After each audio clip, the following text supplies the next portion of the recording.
धन्यवाद सभापति महोदय। 83 मिनट 71 बार थपथपाई गई मेज, 14,417 शब्दों का बजट भाषण और उस बजट में अपने लिए राहत तलाशती मिडिल क्लास की हैरतजदा आंखें। सभापति महोदय, मेरे हाथों में जो दस्तावेज है, दरअसल ये देश के किसानों, गरीबों, मजदूरों की उम्मीदों का स्मारक है। ऐसा लग रहा है जैसे वित्त मंत्री महोदया ने बजट नहीं तैयार किया है, बल्कि प्रधानमंत्री जी की मन की बात का संकलन तैयार किया है। टूटा हुआ लश्कर का भरम देख रहे हैं, टूटा हुआ लश्कर का भरम देख रहे हैं और जिल्ले इलाही के करम देख रहे हैं। ताकत का नशा अक्ल पे हावी है तुम्हारी, तुम देख न पाओगे जो हम देख रहे हैं। वित्त मंत्री महोदया ने इस बजट में महंगाई पर सिर्फ 10 शब्द बोला है। जिस देश में टमाटर 100 रुपए किलो बिक रहा हो। सभापति महोदय, मेरा टाइम पॉज करें और बार बार इंटरप्ट करने को या तो मना करें। हाँ बोले, कृपया बोले। सभापति महोदय, वित्त मंत्री महोदया ने इस बजट में महंगाई पर सिर्फ 10 शब्द बोले हैं। जिस देश में टमाटर 100 रुपए किलो बिक रहा हो, उस देश की वित्त मंत्री के पास बजट में महंगाई पर बोलने के लिए सिर्फ 10 शब्द है। डीजल, पेट्रोल, आटा, चावल, दाल, सब्जी की महंगाई का तो कोई जिक्र ही नहीं। सावन चल रहा है तो प्याज और लहसुन का दाम पूछना तो शायद पाप होगा। मैंने तो यह भी सुना है कि वित्त मंत्री जी जो चीज खुद नहीं खाती हैं, उसके दाम से उनका कोई लेना देना नहीं होता। लेकिन इस बार बजट पेश करने के लिए पार्लियामेंट आने से पहले वित्त मंत्री जी ने दही और चीनी खाई थी। अब तो उनसे यह पूछा जा ही सकता है कि उन्हें दही, दूध और चीनी का रेट तो इन दिनों पता ही होगा। क्या उसे सस्ता करवाएंगी या नहीं सस्ता करवाएंगी? अगर पता है तो कृपया सस्ता करवाइए, क्योंकि इसी चीनी ने अमेठी में एक मंत्री महोदया का राजनीतिक कैरियर कड़वा कर दिया। सभापति महोदय, अपने शीश महलों में बैठे हुए सरकार के सांसद और मंत्री कह रहे हैं कि महंगाई कम हो रही है। संसद की कैंटीन से बाहर निकल करके एक चाय का कप खरीदिए, तब समझ में आएगा कि महंगाई कम हो रही है या बढ़ रही है। किसी एक दिन अपनी किसी मजदूर की तरह अपनी दिन भर की दिहाड़ी लेकर के बाजार जाइए और अपने बच्चों के लिए राशन खरीदिए, तब पता चलेगा कि महंगाई कम हो रही है या नहीं हो रही है। यहां बैठ करके बड़ी बड़ी बातें करना आसान है। ये चूनर धानी धानी भूल जाते, ये पुरवा की रवानी भूल जाते, जो आकर 4 दिन गांव में रहते तो सारी लंतरानी भूल जाते। सभापति महोदय, इलेक्टोरल बॉन्ड खरीदने के नाम छुपाने वाली सरकार, इलेक्टोरल बॉन्ड खरीदने वालों के नाम छुपाने वाली सरकार इन दिनों आम के ठेला लगाने वालों के नाम जानना चाहती है। मुझे तो होटलों, ढाबों या आम के ठेलों पर नेम प्लेट लगवाने वालों से पूछना है कि कभी खून की बोतल पर देखा है किसी का नाम लिखा हुआ? मुझे पूछना है कि क्या कोरोना के दौरान अपनी उखड़ती हुई सांसों के लिए ऑक्सीजन तलाशने वाले किसी इंसान ने ऑक्सीजन लाने वाले किसी इंसान से पूछा था कि ऑक्सीजन लाने वाला इंसान हिंदू है या मुसलमान है? मुझे पूछना है कि लावारिश लाशों के लिए कोरोना में कांधा देने वाले, चिताओं के लिए लकड़ियां सजाने वाले किसी इंसान से पूछा गया था उसका नाम, उसका मजहब? लेकिन इन दिनों पूछा जा रहा है। सभापति महोदय, अफसोस देश के प्रधानमंत्री जी ने कभी न टूटने वाली चुप्पी ओढ़ ली है। सभापति महोदय, जनता ने 63 सीटें कम क्या कर दी, ये सरकार तो अमृतकाल का नाम लेना ही भूल गई। ये भूल गई है अमृतकाल को, ये भूल गई है मनरेगा को, ये भूल गई है मौलाना आजाद नेशनल फेलोशिप को, ये भूल गई है मणिपुर को, ये भूल गई है महाराष्ट्र को।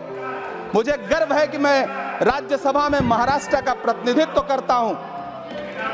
महाराष्ट्र जो देश की आर्थिक राजधानी है, जो टोटल कॉर्पोरेट टैक्स का 40%, इनकम टैक्स का 32% और जीएसटी का 20% इस देश को देता है, उस महाराष्ट्र के लिए इस बजट में एक शब्द नहीं है। आप बैठ जाए। सभापति महोदय, आखिर महाराष्ट्र से किस बात का बदला लिया जा रहा है? महाराष्ट्र महाराष्ट्र बैठ में जाए। लोकसभा कृपया चुनाव बैठे-बैठे नहीं में बोले। बाबा साहब अंबेडकर माननीय के संविधान को बचाने के कृपया लिए बैठे-बैठे नहीं वोट बोले। क्या कर दिया? प्रधानमंत्री जी तो महाराष्ट्र से बदला लेने पर उतर आए। अब तो शायद उन्हें याद भी ना हो यवतमाल का वो दाभड़ी गांव जहां 20 मार्च 2014 को वो किसानों के साथ चाय पर चर्चा करने गए थे और उनकी किस्मत बदलने के सपने दिखाए थे। उसी यवतमाल में पिछले 6 महीने में 132 किसानों ने आत्महत्या की है। सभापति महोदय, महाराष्ट्र में हर महीने 209 किसान आत्महत्या कर रहे हैं। राज्य सरकार द्वारा सौंपा गया आंकड़ा बताता है कि 1 जनवरी से 31 मई के बीच 1046 किसानों ने आत्महत्या की है। लेकिन अफसोस, इस बजट में महाराष्ट्र के किसानों के लिए कुछ भी नहीं है। किसानों से चिढ़ी हुई सरकार ने बजट में किसानों के एमएसपी की लीगल गारंटी नहीं दी। लेकिन याद रखिएगा, जो किसान का नहीं वो हिंदुस्तान का नहीं।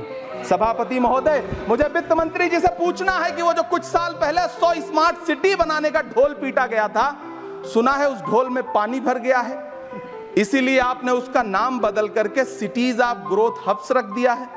अच्छा है, नाम बदलने का खेल खेलते रहिए। आपकी कई सरकारें तो इसी वजह से चल रही हैं। इस सरकार को पढ़े लिखे लोगों से दिक्कत है सभापति महोदय, इसीलिए इस सरकार ने यूजीसी का बजट 66% कम कर दिया है। वाह री सरकार। सभापति महोदय, मैं वित्त मंत्री जी के संज्ञान में लाना चाहता हूं कि किशनगंज में एएमयू सेंटर के पास 224 एकड़ जमीन है। यूपीए सरकार ने सोनिया गांधी जी की अगुवाई में 136 करोड़ रुपए एएमयू किशनगंज सेंटर के लिए सेक्शन किए थे। लेकिन आपकी सरकार ने पिछले 10 साल में उस 136 करोड़ में से सिर्फ 10 करोड़ रुपया रिलीज किया है। 1.5 करोड़ की आबादी वाला सीमांचल बेहतर शिक्षा के लिए उस सेंटर की बाट जोह रहा है। मेरा आपसे सवाल है कि इस सेंटर का बाकी पैसा आप कब रिलीज करेंगे? मुझे उम्मीद है वित्त मंत्री महोदया जवाब जरूर देंगी। सीमांचल उसी बिहार में आता है जिसकी बैसाखी के सहारे आपकी सरकार चल रही है। वहां के लोगों को एम्स की जरूरत है। महानंदा और कोसी से होने वाली बाढ़ की तबाही को रोकने के लिए बांध बनाइए, सीमांचल के साथ सौतेला व्यवहार बंद करिए। इकोनॉमिक कॉरिडोर बनाने से किसी राज्य का विकास नहीं होगा, विकास होगा स्वास्थ्य और शिक्षा के बुनियादी मुद्दों के लिए बजट देने पर। सभापति महोदय, एक तरफ तो इस बजट में पीएम आवास योजना के तहत 3 करोड़ अतिरिक्त मकान देने की घोषणा है और दूसरी तरफ लखनऊ के अकबर नगर में 1280 वो मकान हैं जिन्हें रिवर फ्रंट बनाने के नाम पे बुलडोजर से जमींदोज कर दिया गया। सभापति महोदय, लोग चीखते रहे, बच्चे बिलखते रहे, वसुधैव कुटुंबकम का नारा लगाने वाली सरकार इंसानों के घरौंदे उजाड़ कर जश्न मना रही है। सभापति महोदय, मेरा बहुत भावुकता के साथ देश के प्रधानमंत्री से सवाल है कि इन उजड़ते हुए मकानों और बेघर होते हुए घरों को देख करके आपको नींद कैसे आती है, आप सो कैसे पाते हैं? मेरा सवाल है इस देश के प्रधानमंत्री से, या तो लोगों के घरौंदे उजाड़ना बंद करिए या फिर करोड़ों मकान बनाने की झूठी घोषणाएं करना बंद करिए। यह बजट झूठ का पुलिंदा है।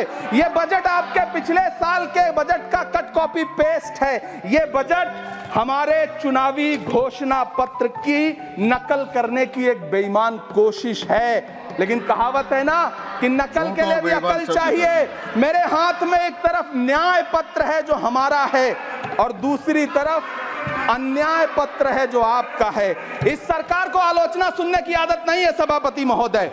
जब आप इनसे सवाल पूछिए तो ये शांत कहते हैं कि रहिए। आप बताइए 70 साल में आपने क्या किया है। मैं तो इस सदन में कहना चाहता हूं सभापति महोदय कि हमसे 70 साल का हिसाब मांगने वालों, जो सरकार अपना चलाया हुआ 2000 का नोट 7 साल नहीं चला सकी, वो हमसे 70 साल का हिसाब मांगती है। सभापति महोदय, मैं अंत में आपसे यह कहना चाहता हूं, यह बजट बैसाखी पर टिकी हुई सरकार का कुर्सी बचाओ बजट है। इस बजट में राज्यों के साथ, किसानों के साथ, नौजवानों के साथ, महिलाओं के साथ, देश के मिडिल क्लास के साथ अन्याय किया गया है और इस अन्याय का खामियाजा आपको महाराष्ट्र, हरियाणा और झारखंड के चुनाव में भुगतना पड़ेगा।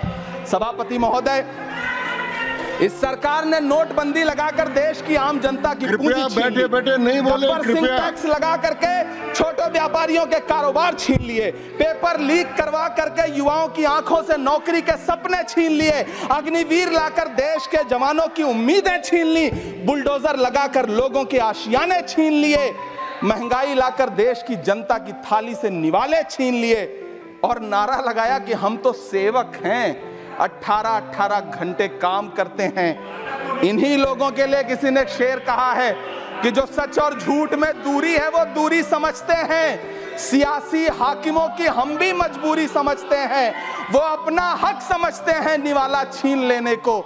डकैती को बहुत से लोग मजदूरी समझते हैं। हमें पता है कि कैसी मजदूरी की जा रही है। सभापति महोदय, मैं यहाँ खड़ा होकर के अंत में आपसे कहना चाहता हूँ कि इस बजट में तमाम राज्यों के साथ अन्याय किया गया है। इस बजट में युवाओं के साथ अन्याय किया गया है, महिलाओं के साथ अन्याय किया गया है, और खास तौर से महाराष्ट्र के लिए कुछ नहीं रखा गया है। महाराष्ट्र बाढ़ से जूझ रहा है, पानी बरसने से वहां 1500 से ज्यादा लोग मारे गए हैं।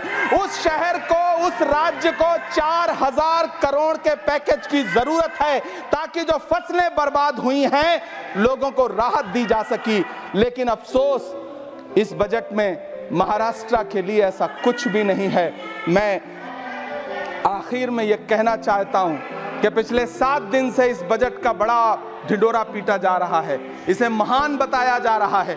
लेकिन कौन महान बता रहा है? सत्ता पक्ष के लोग, उन्हें तो बताना ही है, क्योंकि मैं अवध क्षेत्र से आता हूं, प्रतापगढ़ से। नीरज भाई भी अवध और पूर्वांचल से आते हैं। वहां एक कहावत है कि बिटिया की तारीफ किसने की? बिटिया की महतारी ने, यानी कि बेटी की प्रशंसा किसने की? मां ने। तो इस बजट की तारीफ सत्ता पक्ष करे तो करेगा ही, लेकिन विपक्ष के एक भी सांसद से आप पूछिए कि क्या उसके राज्य को कुछ मिला है, तो वो ये कहेगा कि नहीं, कुछ भी नहीं मिला है।